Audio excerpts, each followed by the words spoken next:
Video will concern train derailments in the United States in all areas, in all ways, just the derailments for every railroad system we have. And we're going to look at the percentage of derailments that are caused by a specific thing called the T110, or missing or defective railroad ties or cross ties, and or wide gauge or gauge mismatch. What that means is that the wheels and the rails don't match up with width so that they can be to standard. They're out of specifications. And it's called the T110 listing here. And it's right here. We're looking at the year 2000 here, and we see 7,571 derailments that year total, and 9.8% of them were caused by that one thing listed as it. And it's usually caused by cross ties, or the mount to the cross tie for the rail, or the rail itself bending, all sorts of things.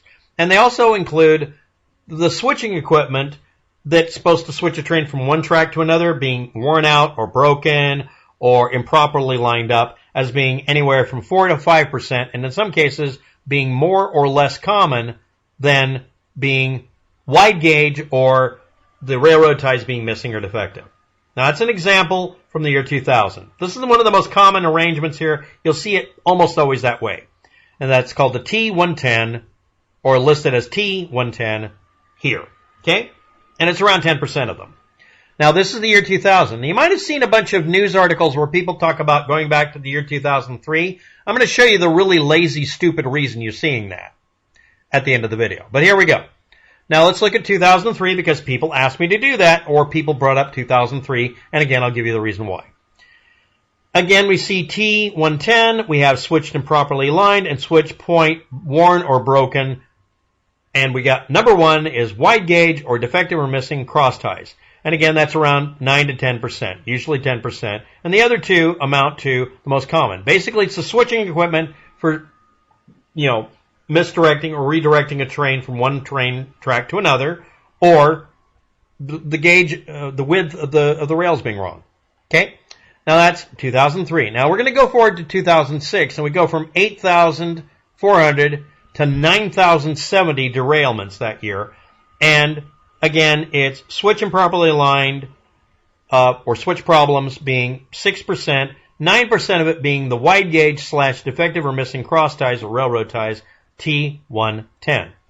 But we get a new one that year, being the number 3 option, transverse or compound fissures. Now, I don't know whether that's referring to the train rails, train wheels, probably the train tracks, but okay. Then we get switch point broken and switch improperly aligned, still being very common. Okay? We also get harmonic rock off, aka the equipment is doing some sort of oscillation and it's derailing the train.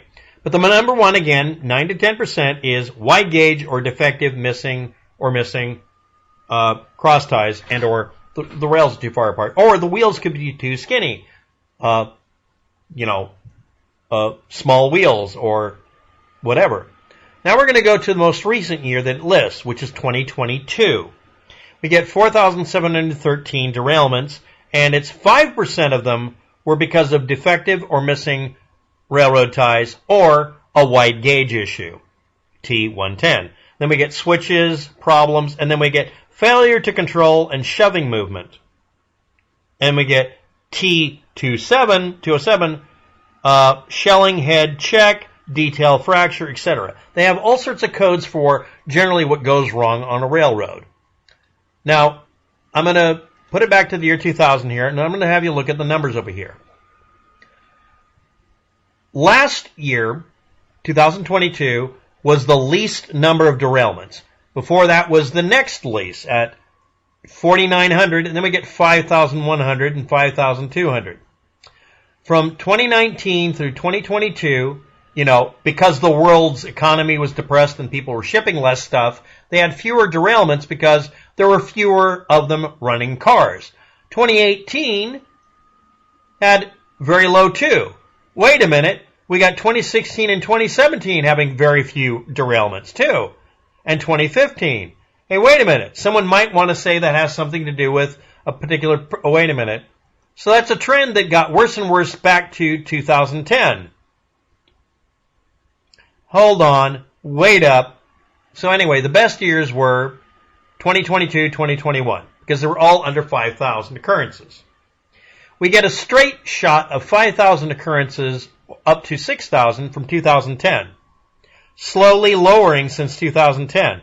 We got 6,400, 5,900, 5,400, 5,400, 53, 52, 51, 51. Then it goes back up in 2018 and 2019. People are looking at that saying, that seems very significant. Yeah, and then it went way lower here. So, yeah, I mean, you could say it's caused by safety being taken care of better. You could say it's because of a particular politician.